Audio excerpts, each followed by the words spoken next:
अस्सलाम वालेकुम। कैसे हैं सब दोस्त? ठीक ठाक हैं? सबको मैं वेलकम करता हूँ Knowledge Corridor with Mohammad Azizur Rahman is my YouTube channel. सब दोस्तों से गुजारिश है कि वो ना सिर्फ इसको व्यू करें बल्कि सब्सक्राइब करें और साथ एक बेल का आइकॉन है उसको भी क्लिक करें कि ताकि आपके पास मेरी कोई भी वीडियो है अगर मैं अपलोड करूँ तो फ़ौरन पहुँचे।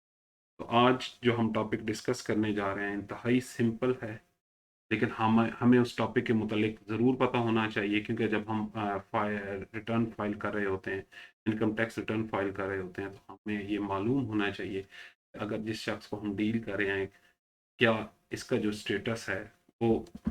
रेजिडेंट इंडिविजुअल है और या फिर नॉन रेजिडेंट इंडिविजुअल है, क्योंकि अगर हमें स्टेटस डिटरमन हो जाएगा तो उसकी टैक्स रिटर्न फाइलिंग थोड़ी सी डिफरेंट हो जाएगी।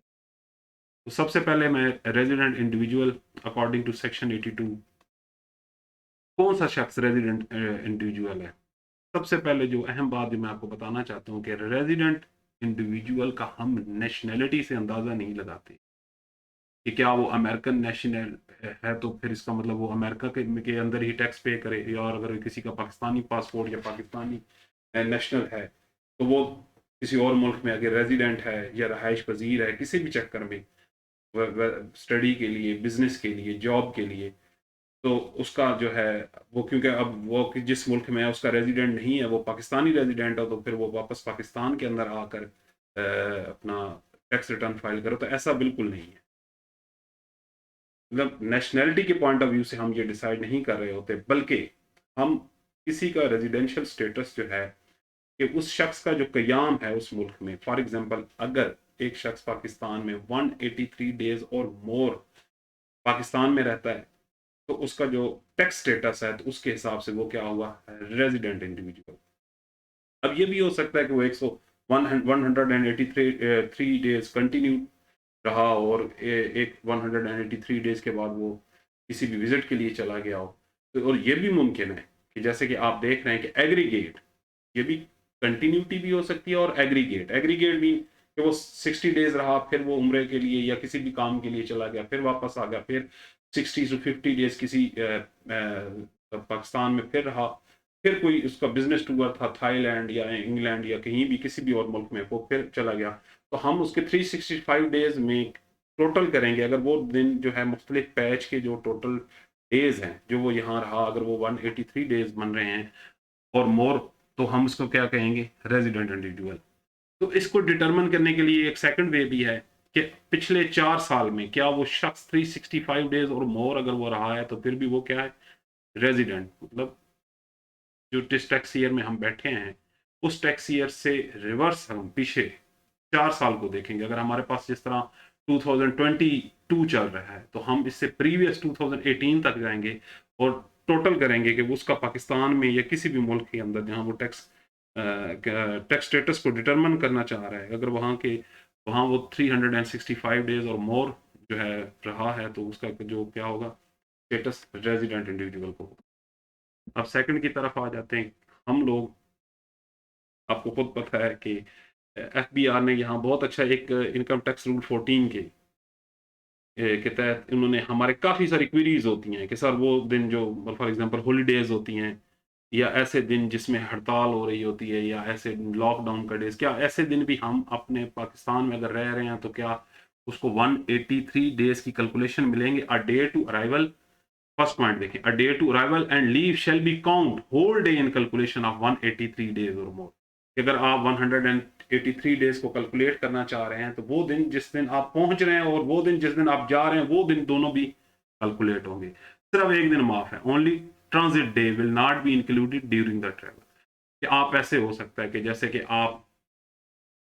जाना तो दुबई चाह रहे थे, आपने चाइना से फ्लाइट ली, उसने कुछ देर पाकिस्तान में स्टे किया और कुछ देर पाकिस्तान स्टे करने के बाद 2 से 3 घंटे उमूमन हो भी ऐसा जाता है, तो फिर वो दोबारा दुबई के लिए रवाना हो गई। तो वो जो ट्रांजिट जो एक स्टे होता है,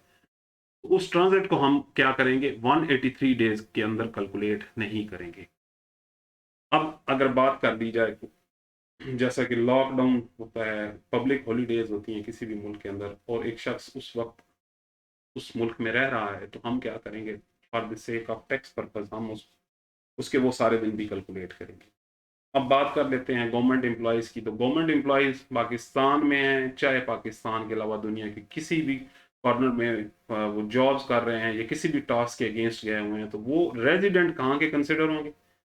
वो रेजिडेंट अपने मुल्क पाकिस्तान के कंसिडर होंगे। सेम ये सिनेरियो जो है हम डिफरेंट कंट्रीज के लिए भी ले सकते हैं कि क्या उनके गवर्नमेंट एम्प्लॉयज़ भी, उनका स्टेटस भी इसी तरह रेजिडेंट डिक्लेयर किया जाता है? तो बिल्कुल इसी तरह रेजिडेंट डिक्लेयर किया जाता है। अब एसोसिएशन ऑफ पर्सन, ये जैसे कि मैंने आपको पहले भी बताया कि एसोसिएशन ऑफ पर्सन जो है, जिसको हम पार्टनरशिप भी कह सकते हैं, फर्म भी कह सकते हैं,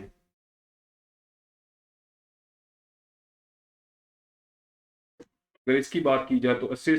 an association of person become resident if wholly or partially partner will visit Pakistan and control and manage the function of AOP at any time in the year। अब ये हो सकता है कि एक एसोसिएशन ऑफ पर्सन अगर पाकिस्तान के अंदर ही रजिस्टर्ड है तो उसके लिए तो रेजिडेंट और नॉन रेजिडेंट वाला प्रॉब्लम रहा ही। जब वो है ही पाकिस्तान के अंदर, अपने आप उसने रजिस्टर्ड करा हुआ अकॉर्डिंग टू लॉ,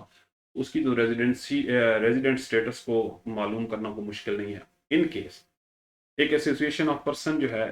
वो किसी और मुल्क में बनी हुई है और उसने अगर पाकिस्तान के अंदर भी उसके को वर्किंग, या आप ऐसे समझे ब्रांच ऑफिस है, तो हमने क्या करना है, हमने उस एओपी का जो किसी और मुल्क की है, पाकिस्तान के अंदर उसका ब्रांच ऑफिस है, और हम ये डिटरमिन करना चाह रहे हैं कि इस एओपी का पाकिस्तान के पॉइंट ऑफ व्यू से एसोसिएशन ऑफ पर्सन, क्या हम इसको रेजिडेंट बोलेंगे या नॉन रेजिडेंट? तो उसके लिए क्या है, हमने ये देखना है कि क्या वो एओपी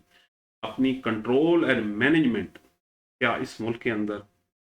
चाहे उसके टोटल जितने भी पार्टनर हैं वो विजिट करके यहाँ पे कंट्रोल कर रहे हैं, या उनमें से जो पार्शली आते हैं और यहाँ से अपने कंट्रोल और function, control and manage the function of AOP करते हैं। तो हम एक दफ़ा भी, चाहे वो एक दफ़ा भी आए चाहे मल्टीपल टाइम्स आए, लेकिन ये देखना है कि वो अपने कंट्रोल एंड मैनेजमेंट फंक्शन अगर इधर जो उनका ब्रांच ऑफिस है वहां से मैनेज कर रहे हैं, तो उनका भी स्टेटस क्या हो जाएगा, फिर रेजिडेंट स्टेटस हो जाएगा। अब थर्ड पे आते हैं, रेजिडेंट कंपनी। बहुत अच्छा, हर वो कंपनी जो पाकिस्तान के लॉ के मुताबिक यहाँ पे रजिस्टर्ड है, तो उसका तो स्टेटस जो है फिर क्या हुआ, रेजिडेंट हो गया। और हर वो कंपनी जो, देखिए कंपनी जरूरी नहीं है कि पाकिस्तान के लॉ के मुताबिक ही जो रजिस्टर्ड हो वो कंपनी कहलाएगी। ये भी तो हो सकता है कि जैसे कि अमेरिका, इंग्लैंड या किसी और मुल्क में कंपनी है, उसने उनके अकॉर्डिंगली, उनके लॉ के अकॉर्डिंगली अपने आप को रजिस्टर्ड कराया हुआ है, तो वहां के लिए हिसाब से वो क्या हो गया, कंपनी हो गई। अब हमें ये देखना है कि उस कंपनी के ऑपरेशंस यहाँ पे हो रहे हैं, और अगर उन ऑपरेशंस को यहाँ पे एक दफा भी मुकम्मल तौर पे उनकी जो मैनेजमेंट है एक दफा भी यहाँ पे विजिट करके मैनेज करती है, कंट्रोल करती है उनकी का मैनेजमेंट, तो हम क्या कर देंगे, उसको रेजिडेंट कंपनी डिक्लेयर करेंगे। अब लास्ट पे आ जाते हैं, जो सबसे अहम है कि tax treatment of resident and non resident. जो सबसे अहम बात है, ये जो मैंने मिसिंग देखी कि जो है, हम इनकी सिर्फ डेफिनेशंस तो बता देते हैं लेकिन इसका टैक्स ट्रीटमेंट जो है हम नहीं बता रहे होते। Resident tax treatment, whether it is a AOP, whether it is a individual, अगर एक इंडिविजुअल है उसकी पाकिस्तान, अगर वो रेजिडेंट है, पाकिस्तानी रेजिडेंट डिक्लेयर हो जाता है, तो उसको न सिर्फ अपनी पाकिस्तानी सोर्स इनकम बल्कि फॉरेन सोर्स ऑफ इनकम दोनों पे क्या होगा, टैक्स पे करना पड़ेगा। बोथ आर टैक्सेबल, ठीक है, दोनों को शो करना पड़ेगा। लेकिन यहाँ पे एक आपको एज की बात बताऊं कि ऐसे भी है कि जैसे कि दुबई और डिफरेंट कंट्रीज हैं जहाँ लोग काम कर रहे हैं, तो वो क्या करते हैं, वहाँ के लोगों के टैक्स वहीं पे डिडक्ट हो जाते हैं और जमा हो जाते हैं। तो एक treaty of avoidance of double taxation, तो ये भी एक सीन है कि अगर वो कहीं बाहर काम कर रहा है, ठीक है, तो वो पाकिस्तान के अंदर तो अपनी सिर्फ पाकिस्तानी सोर्स इनकम पे टैक्स देगा, लेकिन अगर वो कहीं और भी उसके बिजनेसेस हैं या कहीं और भी किसी और मुल्क में सेटअप है, तो वो वहाँ का टैक्स जो उनका जो रेवेन्यू और इनकम है उनका टैक्स वहीं उन्हीं ममालिक में पे कर देगा। तो इससे क्या होगा कि जो treaty of avoidance of double taxation है कि कहीं कहीं कि आपको अपनी इनकम पे डबल टैक्स ना पे करना पड़े, तो ये भी एक ऑप्शन है कि फॉरेन सोर्स इनकम की जिस फॉरेन कंट्रीज में है उसमें पे हो जाएगा, और पाकिस्तान सोर्स ऑफ इनकम का टैक्स जो है पाकिस्तान में पे हो जाएगा। अब tax treatment of resident and non resident, अब बात कर देते हैं नॉन रेजिडेंट टैक्स ट्रीटमेंट। एक ऐसा शख्स, एक ऐसे एओपी, एक ऐसी कंपनी जो नॉन रेजिडेंट है, जैसा कि एक इंडिविजुअल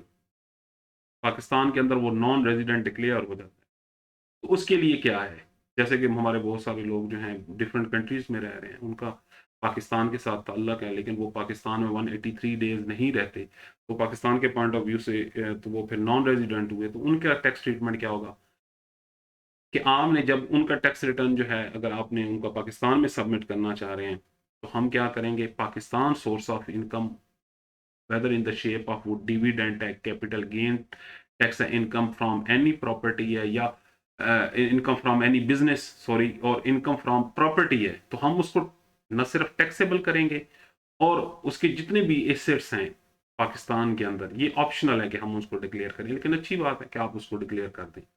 लेकिन फॉरेन एसेट जो है वो अगर डिक्लेयर नहीं करना चाह रहा, तो ये उसके अपने ऊपर है, को बेशक डिक्लेयर ना करे। तो यहाँ से मैं फिर बात दोबारा दोहरा देता हूँ कि एक जैसा कि यहाँ से हम मूव करके इंग्लैंड में चले जाते हैं, वहाँ पे हमारी अपनी वर्किंग है और वहाँ पे हमारे अपने बिजनेसेस हैं, लेकिन हम पाकिस्तानी नेशनल हैं, लेकिन हम एक साल में 183 पाकिस्तान डे 183 डेज और मोर विजिट नहीं करते, लेकिन हमारी पाकिस्तान में मुख्तलिफ बिजनेसेस भी हैं, इन्वेस्टमेंट भी हैं, जायदाद भी हैं, तो उनके ऊपर जो हमारा टैक्स होगा हम पाकिस्तान के अंदर पे करेंगे, और जो हमारी फॉरेन सोर्स ऑफ इनकम है, as a non resident foreign assets हैं, वो हम उधर ही उनको डील करेंगे, उनकी टैक्सेशन हो चाहे फॉरेन एसेट्स हों, तो उनको अगर हम रिपोर्ट ना भी करें तो इस तरह का कोई मसला नहीं है।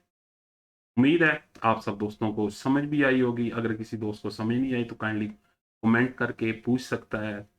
मैं आपको फर्दर एक्सप्लेन कर दूंगा। बहुत शुक्रिया।